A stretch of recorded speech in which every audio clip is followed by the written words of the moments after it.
All right, it's We Need Answers podcast. It's episode number 99. So coming at 100 is something special. I wanted to say this episode for something special for 100, but all my previous guest schedules got conflicted. Couldn't work out, so I said there's no time better than the present time to do this special one and do it now. So I got pleasure of being in a new studio today. My cousin Chris from Noisy Tennis let me come and do this in Noisy Tennis Studio because I wanted to do something different, do a different location, different background, all that. Switch it up for something special for me. So today, for episode 99, back to the Real Wire series. But we gonna do this one with my mother today. She here, Wanda, aka Dee Dee, aka Aunt Dee Dee. And we here. She my first. I'm gonna do both of my parents at some point. And first I'm start with my mother. Ladies first. I wanted to do my parents because with this podcast it's been very therapeutic for me. It's been special when I talk to people when they talk about their families, and I've been talking to my family members about on the show and about everything and learning more about myself and more about people, period. It's like my psychology course. So I wanted to do one with my parents to get their perspective on life, on me, on growing up in Baltimore. So it come full circle. And we talk a lot about families and how things work with families from growing up and how things can get passed down, good or bad. So these conversations just help us view things and see things from another perspective. That's why I like to get my family and other people's families on here so they can see things from another point of view. And I always think it's for a good benefit for a positive outcome of it. So we can start the Real Wire series for those who don't know, who never heard it. I get people from an older generation most of the time to talk about life growing up in the city, and because everybody got different perspectives of the city and what it's done for them and been a part of their life, and just try to paint that picture for everybody. Because like I always say, we always get the short end of the stick when they talk about Baltimore and what it is and the violence and the drugs and all that, but we got more to offer. So I always try to paint that picture with the older generations in comparison to now. So with that being said, please introduce yourself and let us know who we got on here today. Hi, I'm Wanda McClary. I'm Mook's mother.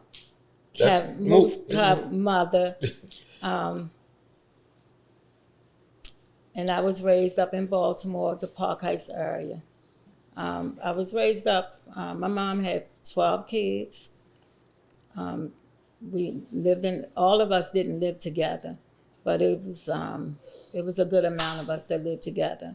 And, as siblings, we got along. Then we had our little agreements to disagree. We fought, but, at the end of the day, we loved each other. We came up very well, good schooling, background, both parents in the house, which is very important. And we ate well. Everything was good. We had parents that had their agreements and disagreements, and we saw some of that, which wasn't good, but they still hung in there. And it was good. My mom not here anymore, but she left she definitely, the foundation she planted in us. And so with me having kids, I picked up a lot of her ways and actually used some of the things that I knew from just growing up and being under older people, because I always was under older people.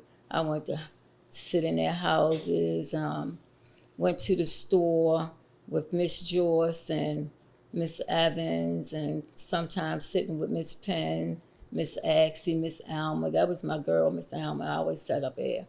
But my mother always knew that I was doing the right thing because she always was good with these neighbors. So it wasn't like she had to worry, and yeah, I learned a lot. That's where I got a lot of my wisdom at as well.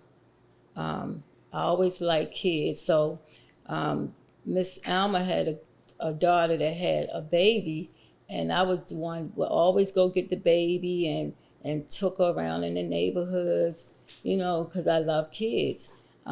Coming up, I always wanted my own money. I can remember even selling newspapers. I don't even know how that happened. Going to the store for the elderlies, making a couple of dollars, just going to the corner store. But I just wanted to have my own. And I think that come from my mother because she always had her own. She never depended on anybody. And I learned that from her, just being a strong woman. Always been a hustler. Always been a hustler. Just knew how to go get what you wanted. And that's always been me. But other than that, I think we lived a good life. So what about y'all originally started on George Street, right? Well, I was small, so I don't remember too much on George Street, but Uh, my whole life was up Park Heights. all right. So what schools did you go to? We went to Catholic schools, St. Pius, then it turned to Father Charles A. Hall. So we was always in Catholic schools, and then when we got out to 8th grade, I went to Northwestern. Okay. Yeah. So paint, I always ask everybody on these episodes what was uh, a monumental or like a important event that went on in your childhood, like whether it's in the world or a city. For example, the first guest said they remembered the Martin Luther King riots. So whether a landmark or event that went on around that time period, what was something that you remember from your childhood that stood out to you? Or like, for instance, when I said landmark, I think Jackie said how it used to be the stores up the village, the clothing stores and all that. She was just reminiscing about that. So. Well, I didn't do too much of the village. That was Jackie and I did everything at Park Heights.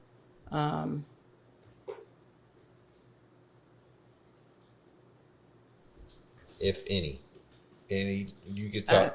Yeah, I'm just trying to think right now, and I can't even think right now. Well, what was like? Well, paint the picture of Park Heights. How did Park Heights look when you was growing up? Oh, Park Heights. When we was coming up, Park Heights, the section was Oswego Mall, and so when we was coming up, everybody was family oriented. We all looked out for each other. We might have, you know, they had their fights, they had their bickering, but at the end of the day, we all came together. And I remember when they had this thing up there, it was called the green thing. Everybody would come around the green thing. We played cards, and it was always cards for money or spades. And so that was something that we all grew up playing, cards on people's steps for money. Even when we was coming up, we always had in the summertime water fights with the water hose. I mean, you could just come from working. They ain't care. If you out there, you gonna get wet. But at the end of the day, did nobody get upset? It was like it was hot that day, so it was like, okay, you gonna get wet. And then it was just family. Right. The whole Oswego Mall was just family, and people loved to come in the mall. From Park Heights, like Cold Spring, Belvedere, Upper Park Heights. They just love to come down Park Heights and Oswego. It wasn't a lot of violence back then. It wasn't. It wasn't a lot of violence back then, but when you fought and you made up. It wasn't like you shoot to kill. You fought with sticks and stuff like that, but you didn't fight to kill a person. Right. So yeah, back then it wasn't bad like it is today. So what was your coming up with most of your siblings? What was the perspective of being in a household? Like paint the picture for that, because like you said, it was everybody of course don't get along always, but then y'all is also, I would assume, it's also a blessing to always have like a sibling. Yeah, it was always a blessing to have your sisters and brothers there. And they always looked out for us, even though I was somewhere in the middle, but we all stuck together and it was always a fight with us, our family, you know. But at the end of the day, Daddy always say, if you're gonna fight your sisters and brothers, you're gonna get out there and fight. You better get out there and fight. So it's like we had to go out there and fight. But then again, once you fight, you back friends again. Right. You know, and then like Joyce and all the mothers around there, they just weren't gonna tolerate it no more. They was like, look, y'all gonna stop this stuff right now. So the parents came and they kept everybody together. Okay. Yeah, they kept everybody together. And then, you know, if we didn't do something right, we got punished. Right. When I say punished, I mean we got punished. You don't want to get punished for 2 weeks in a month. Yeah, that's how we got punished. So yeah, you want to get yourself together. Right. But it was good. It paid off, you know. Yeah. I thought it was strict, but you know, at the end of the day, it was worthwhile. That was love for sure. So it was 12 of y'all total, right? It was 12 of us total. And how many of them were older than you?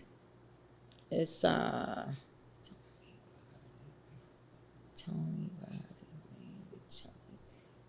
it was six that was older than me. Okay. So 6, you the 7th, and then 5 more. Right. All right. So I know I think I asked you before, whenever we see pictures and stuff of your siblings, the ones, because you know, we know the core. We know Ms. Sean, Todd, Mimi, Jackie, Rozzy, Tony, Rhonda. Chucky. I said Chucky, I think. Well, Chucky, and then Tyra. So you got a few of your siblings passed away before. Right. So it was Junior, Larry. So I want to know. This is a 2 minutes. I want to know something I don't think I've asked. I don't think I ever met Larry. No, you. I know I met Junior before he passed because I met Junior. So I want to know about Larry because I remember that picture when he was in the hospital. I think it was you and Sean and somebody leaned over with him. Yeah. And I never knew nothing else about him. Yeah, Larry used to come up Park Heights. That's when I got real close to him. And he didn't grow up in our household. And so just to know that we had siblings other than Tony, we knew Tony, but they was coming up, Ginger and Larry, they used to always come up. And he started coming up on a regular. And that's when I got real close with him. And then he'll come spend the night on the weekends and stuff like that. And I was just so happy to have a big brother in the house, even though Chucky was older than me, but I'm talking about big brother. Oh, wow. So he was older than all of them? He was older than Tony, yeah. Oh, okay. But he wasn't older than Junior. Okay. But we had got real close, and then he would come up every weekend. I remember him playing a song, I always love my mama. He always sang that. And then he just got in an accident with his cousin. Him and his cousin was fighting, and he had a freak accident, and he wound up becoming paralyzed. And it was just me and Travis, and I met this lady named Miss Murray because I used to go see him in the hospital. Wherever he went, I was there. And Miss Murray used to pick me up and everything. So we really built up that relationship too. And I used to make way for him to come out the center and everything, take him down the harbor. He would always say, tell my mother I said hi, tell my mother I love her. And I would tell her. And she would go every now and again, and I never understood why she didn't go. But as I got,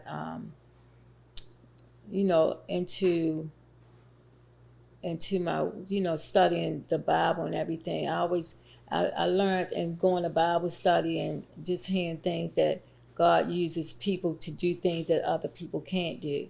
And I feel like he used me to do what she couldn't do. Okay. But when I did get the transportation, and he would come up to the house when we was on Greenberry, she would come up, and then I had the house. He came on Madison Street a few times. But once I got, like I said, once I learned things with the Bible and stuff, I was able to accept that because I never could understand, like, that's your child. But then, yeah. So what you feel like back then, what you feel, and I ain't just speaking on just your family, like, because I'm sure this was something that was going on in a lot of families in that era. What you think the disconnect was with like parents and their kids at that time? I think it has something to do with probably it could be their relationship with whoever they're in a relationship with. I think a lot of that might have had something to do with it could have been an abusive relationship. Um, it just could. I just think that whatever the relationship was with the person, the two The individual, parents. the parents, I think that's what it was. That things might have happened in the household, and the kids didn't like it, and it just got away from it. Okay. So I know your grandparents, they started what, from Sandtown or from the village?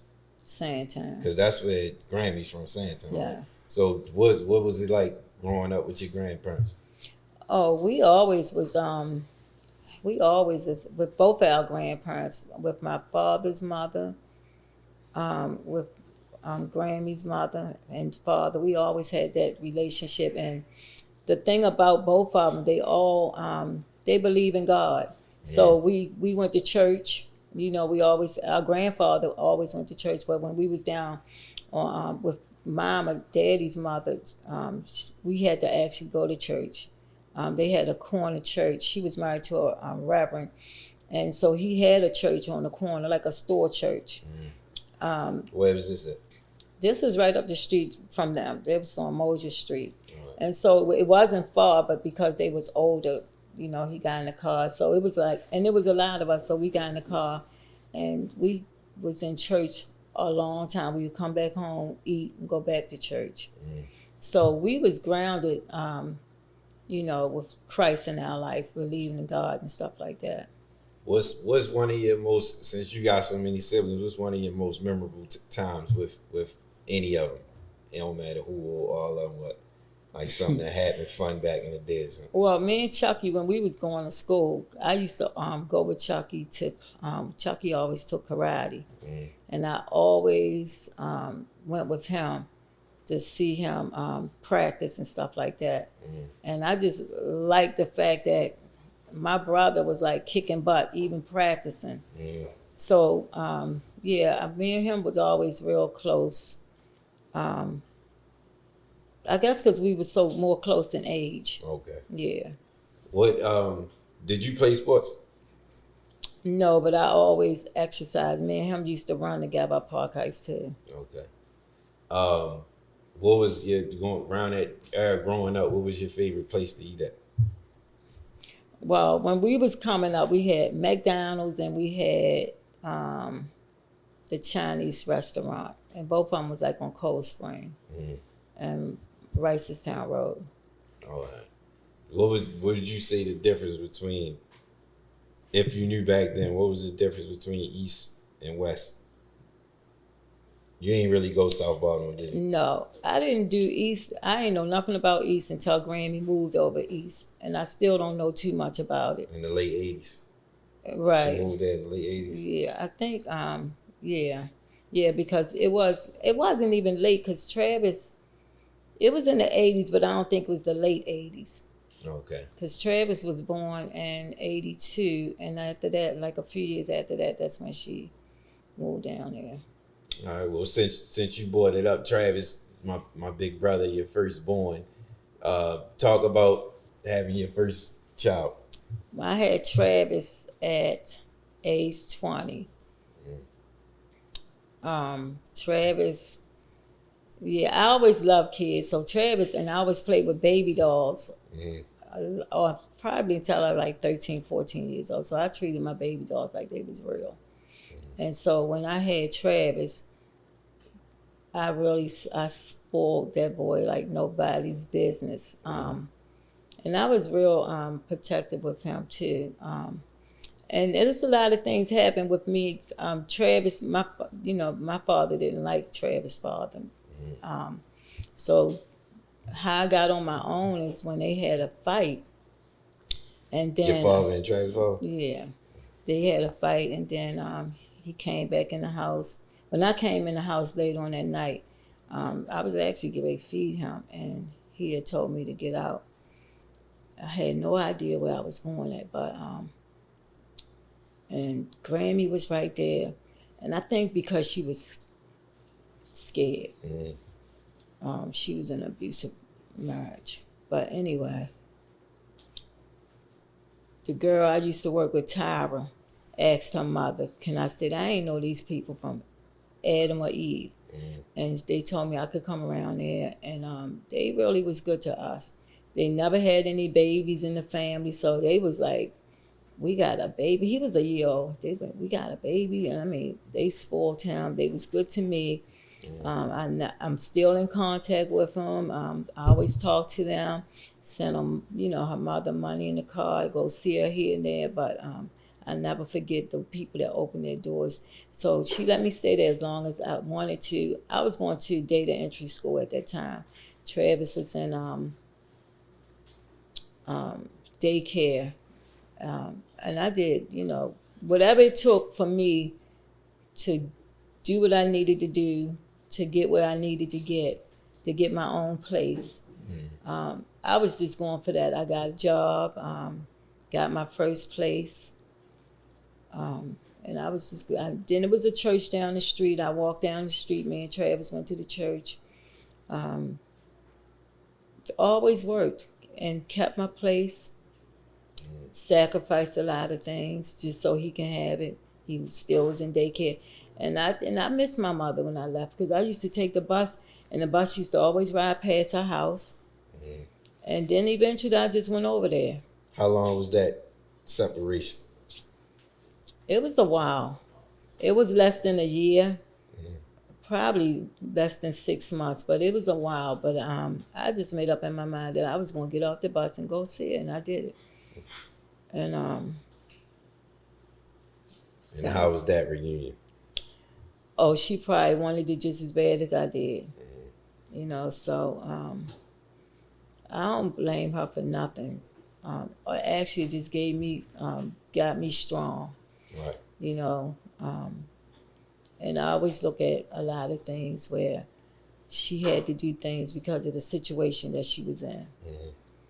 But she was strong. She always made sure we had, and never had to want for nothing. Right. So. Was you talking to your father during that time? Not that much. No, I don't think so. No, I think it took me a while to really to forgive him. But once I started going to church, and I was going to Nashay's church Bible study and stuff like that, and they started talking about forgiveness. That's when I learned how to forgive, because really the forgiveness is for me to benefit, for my benefit. So I never told him I forgave him, but I guess because me and him was talking and stuff like that, he must have figured I forgave him. Right. So where was you talking to your siblings during this time period? Or was you just on your own? I was on my own, but me and Chucky always stayed, because Chucky came out a lot of times. I guess everybody was doing their own thing, and I might have been talking to Razi here and there. So once y'all got to a certain age, was it like everybody just went their own ways? Yeah, but we still always wound up at 1216 to meet up for different little things, but we always came together. 1216 Madison Street. Okay. East Madison Street. So that was always the headquarters. That was the headquarters. Okay. Like 825 Mount Holly, when we was coming up, that was the headquarters. Right. And then when Grammy moved over there, everybody came over there for everything. Okay. Because that was, at one point, Mount Holly was the house for holidays and Sundays. That's right. For us when we was kids. That's right. And then eventually, it always was, it was 1216, but holidays, everybody was there. Yeah. And Sunday, I remember going, I was just talking to Chris and them about it, because I remember we used to be over there on Sundays, and the basketball would be on, NBA would be on the TV. You always sit down there, and your grandfather always sitting in that chair right there by the kitchen. Corner, right? The dining room. So we was talking about, before we got on, your working career. So you said you started going to school for data. I went to data entry. That was when I had Travis. And then what's your next? What was your next? And then I worked in factories, Barcelona nut factory. I worked in one factory where we was making clothes like for the Oreos, baseball things and stuff like that. But I never would, I always wanted to work in the office, so I always still dressed as if I was working in the office. Okay. So, and back then I was ashamed of my job. Why? I guess because I wanted to be in the office. And then as I start studying the Bible, getting the Bible study and stuff like that, you always speak things into existence. Right. Oh, I'm sorry. But what I was doing is I was actually wearing my stuff, my Playing the clothes. part. That's right. As if you had it already. There you go. So that's what I was doing. And yeah. Eventually you got it. And eventually I got it. Because, when you look at it, just looking at from where I came from, the struggles with me and Travis, and I just kept on going until I got what I wanted. Right. So it was worth the struggles. You were saying you were doing temp for you were doing temp for Blue Cross and Blue Shield, and when it was time to get the permanent position, they didn't offer it to you.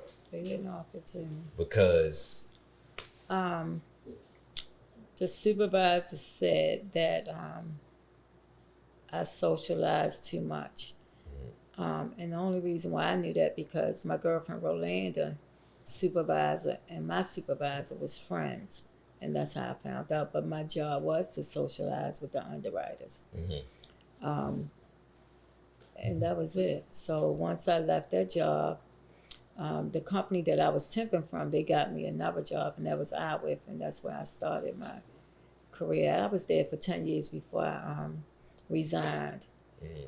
And you said somebody noticed you, a guy noticed you. Yeah, well, it was a few people. It wasn't just him, but I think it was more. He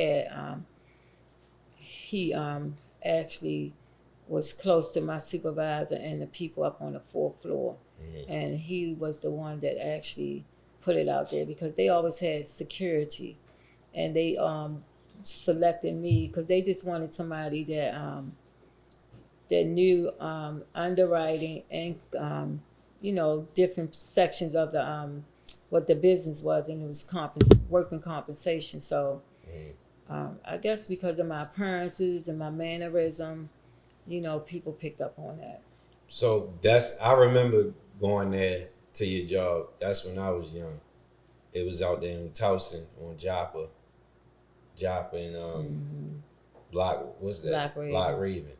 But so before we go into that, I guess you could talk about when I came in the picture. That's 7 years later at the Travis. That was 7 years later. But I knew your father. I was about 16, maybe 15, 16, 15.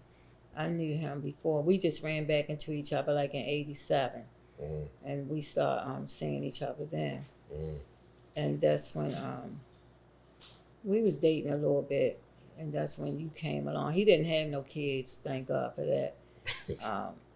But he didn't have any kids. And we always just used to reminisce on the way he met me and I met him. He always talked about that. The carnival or something like that? It was the city fair. Yeah, and then I saw him again at McDonald's and stuff like that. But then I ran into him at the bus stop. It was me and Travis. I think I was going up the village too. And he jumped out the car. He was with some friends and jumped out the car. He said somebody else was looking at me. He was like, oh, I know how. He jumped out the car. And that's when we started talking again. Okay. So, I guess you could talk about how that was when I was first born and all that. Because it's leading up to, I wanted to lead up to your profession now. Because I know, like I said, I remember going to your job and all that. So I can say with the stuff I remember when I was younger. Because I always tell people I went to a lot of different schools. I remember the Montessori school, but I don't remember actually being in there. I just remember from pictures, and I know where it's at. And then it was St. Alphonsus Right. on Saratoga. I was going to Catholic school from what that was like pre-K to like first and second grade or something. Probably because once Travis graduated out of there, he went to Poly, and we put you in Mount Washington. Yeah, I remember going. We moved up in that area. Yeah, I remember going to wearing them uniforms, and I ain't want to wear them uniforms anymore because that's when I was getting into liking clothes and all that. Then when we was living up Mount Washington, I always tell people now that's where I'm from, Mount Washington. And then we moved up there, and I went to that school from second to fifth grade, and that was a good school. I like that school. Yeah. I like that school. That was a good school. So, like I said, when I used to go to, I remember going. Even my father, I remember Kirk used to pick me up a lot from school back then too, and they always would take me to you at Iowa, and I remember you working at the front desk and on take your child to work day, stuff like that. I go on there. It was the cubicles. I remember the cubicles and all that, sitting up there with you and all that, and teaching you about the job. Yeah, and I remember when you come in, it was that front desk, and I remember one of them take your child to work day. It was like an auditorium type room to the right, and I remember being in there, and that was I think they was talking to us about the company and all that some stuff like that. But as you said, you worked there for 20 years? 10 years. 10 years, and then you decided to. So tell a story about how you got into a child care, because you said a couple times that actually I always loved kids. I always loved kids. And your father was the one that brought it to my attention. And I think him and Crystal might have been talking about it because he wanted me and Crystal to open up a center in the city. But Crystal never went, to school and stuff like that. But I did.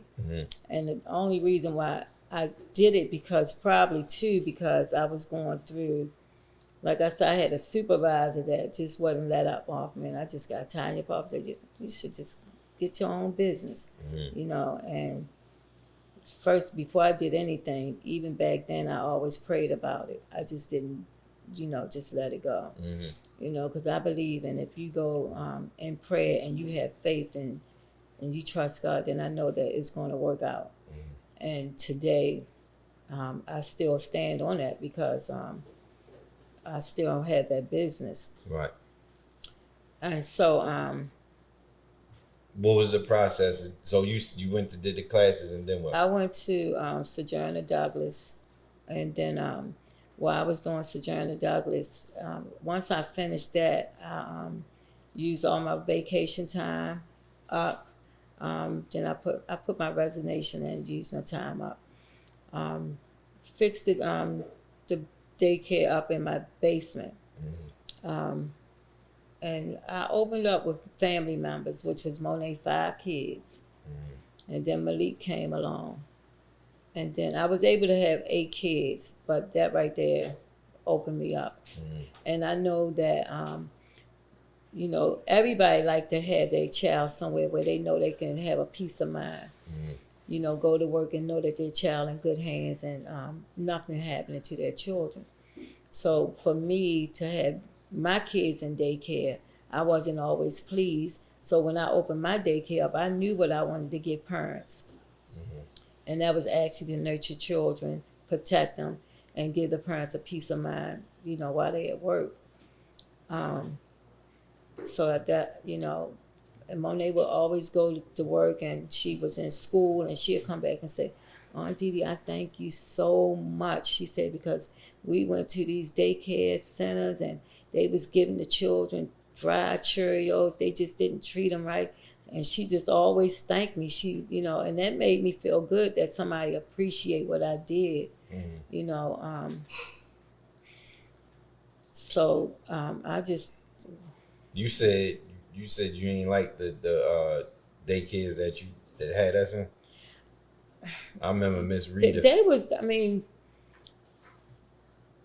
you, what you want for your kids, and Miss Rita was good. But with Travis, it was different back then. Um, I rarely found people that had kids with him. Then you want to be selective where you put your child at. I was comfortable with him being with Miss Frankie. That was this lady. Um, but then when Miss Rita, she was good, and I put you in there because Marcus was in there. Okay. Um, and then you had the little incident and stuff like that. When I broke my Collarbone. Yeah. Yeah. But people were saying you should sue and stuff like that. I said no. I spoke to her. Things happened. It wasn't like she wasn't watching you. She just couldn't get to you when she needed to. By that time, you was already gone. So, but she couldn't apologize enough. And now that I'm in the business that she was in, people tried to do the same thing to me, but it never worked. And I just look at when I didn't do things opposed to if I would have did what people said, it could have been worse for you. It could have been me. So I thank God that I had a mind of my own. And accidents do happen. So what was your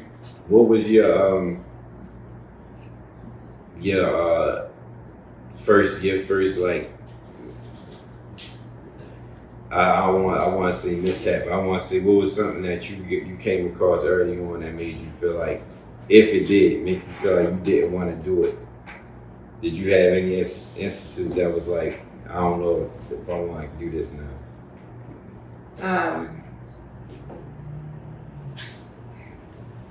And even still now, I mean, sometimes, you got your seasons where you got maybe 1 or 2 children, and then you got your seasons where you got over your capacity.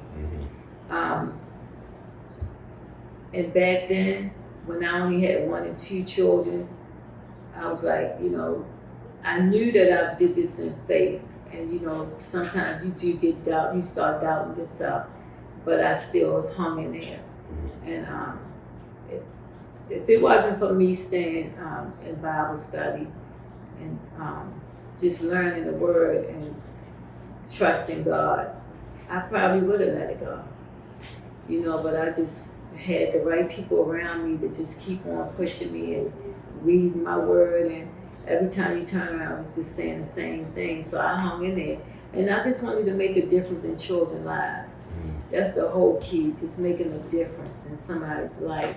A child that might have been going through some things in their home, and the parent probably couldn't get to them, but they always open up to me. So that's why I hung in there when I realized that I was making a difference in these kids' lives. I think that's what transferred into me when I was working with kids and all that, because it was the same aspect, wanting to help and make a difference and never knowing what you could do or what people see that make a difference and help them out. And it make you feel good to do that. So what would you say, if anybody watching this was considering getting into opening one or working with kids, what you think is like, what's some advice you would say that you should have going into it? Well, now it's so different now. And I'm gonna keep it real. Because so many people, because of the pandemic, a lot of people closed their daycares. And then even still, you have people that still leaving daycare because now we feel like we don't have a leg to stand on because our specialist is supposed to be our mentor, but they more so going, they looking for things to bring us down. Instead of helping us, they looking for things to go at us like, well, to shut us down, or because this just happened, and they don't give you enough time to even get it together. Like, they just want to shut you down. We don't have a leg to stand on. And I just feel like even with the other programs that we under, they asking for so much, but then they want to try to tell us what to charge people. It's a lot. You know, and that's enough to just say, like, I don't want to do this no more. You know, and a lot of people actually left that was in there longer than I had been in there and went back into the corporate world because they not backing us up. So you would say you got to be mentally prepared for this. You really have to be now, opposed to back when I got in it. What was it like when you first got in? When I first got in there, it was a lot of daycare providers that was actually they took the job as a specialist. So they knew, you know, because when a parent get mad, the first thing they want to do is call up on you and lie. But when you have a daycare provider that becomes a specialist, they already know that these parents do these things out of anger, you know.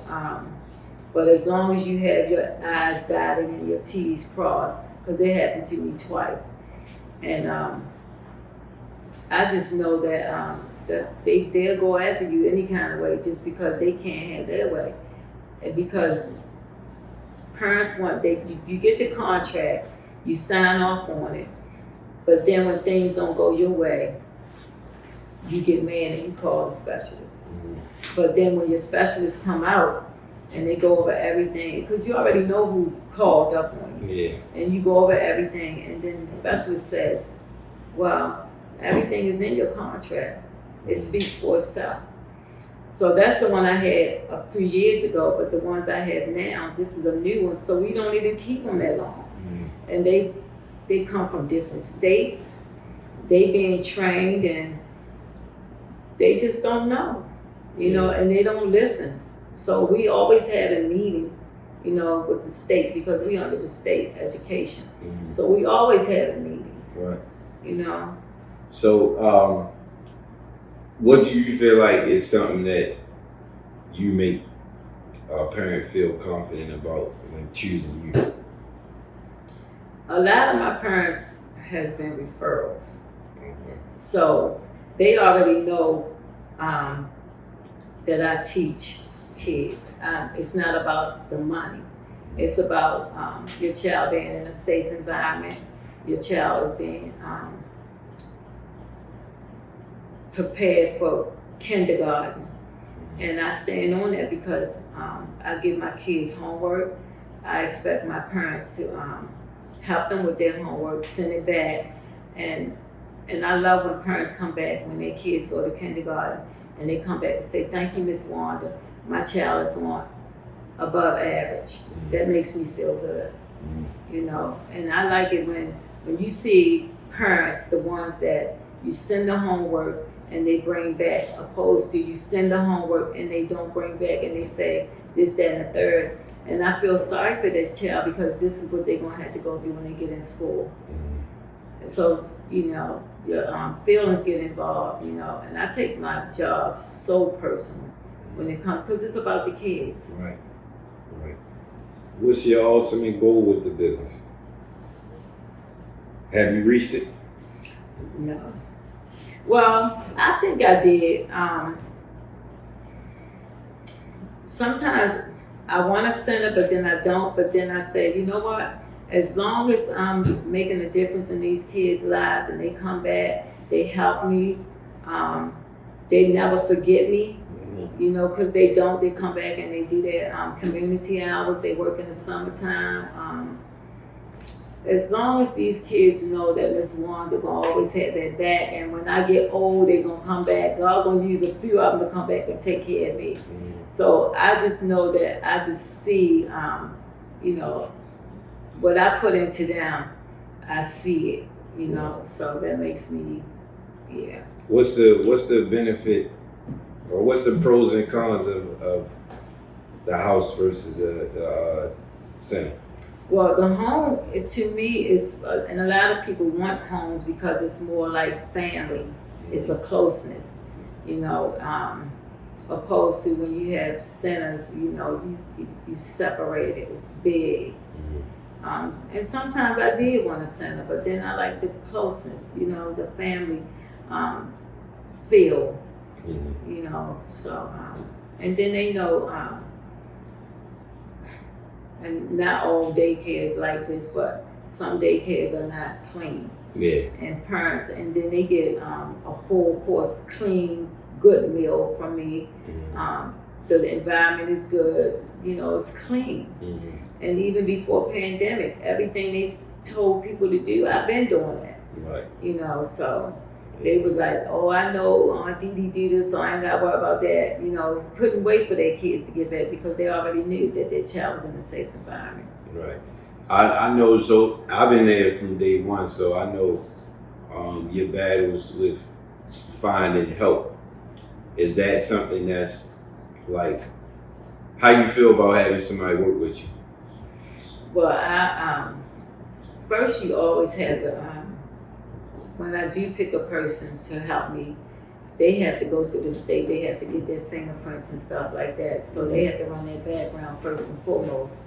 I just can't bring people in like that. So they have to run it before I can even let them start. I have to send their records to, the state. But as I got, I'm very overprotective about my kids, and I always used to be like this. This person couldn't do it better than me until I got with until I hired Pastor Lance. She would always say, Wanda, you gotta relax because I might can't do it like you, but I can do it. And that she said, and then I wouldn't, like I had 2 people working with me and I would never take a day off, and I had days off and I just wouldn't take it, and she was like, go.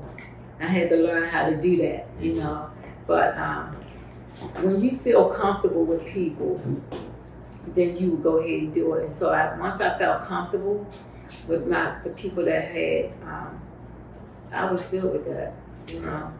I was good, and they know how I am with my the learning and everything. Yeah, so I was good with that. So one thing I always ask a guest on this series is, what do you feel like? What does Baltimore mean to you?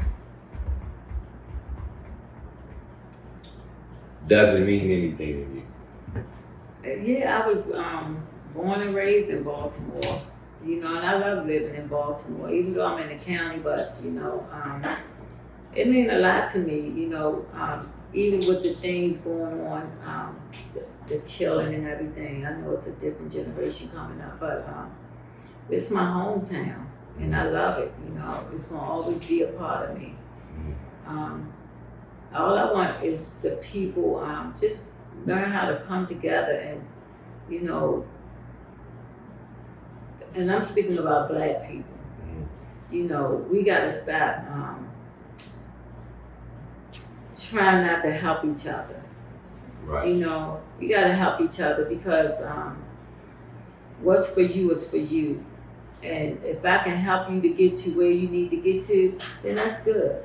And so if I can see that in Baltimore, because I know it's out there, then that would help me if we can all come together as one, instead of people just being envy, jealous, and all that stuff. Then Baltimore would be so much better, so much greater. I agree. It's still a good city. I agree, 100%. Well, I think I got everything we needed out of this one.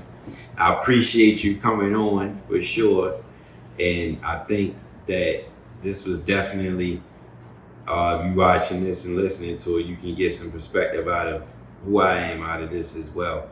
And it definitely, I learned some stuff myself. So, and like I said before, this episode 99, so 100 is a big milestone for me, and I'm happy to reach it. I'm happy for everybody that's still tuning in and sticking with me. Please do continue. And some good stuff coming on. You're going to see a lot of surprises, a lot of good things I'm putting out there.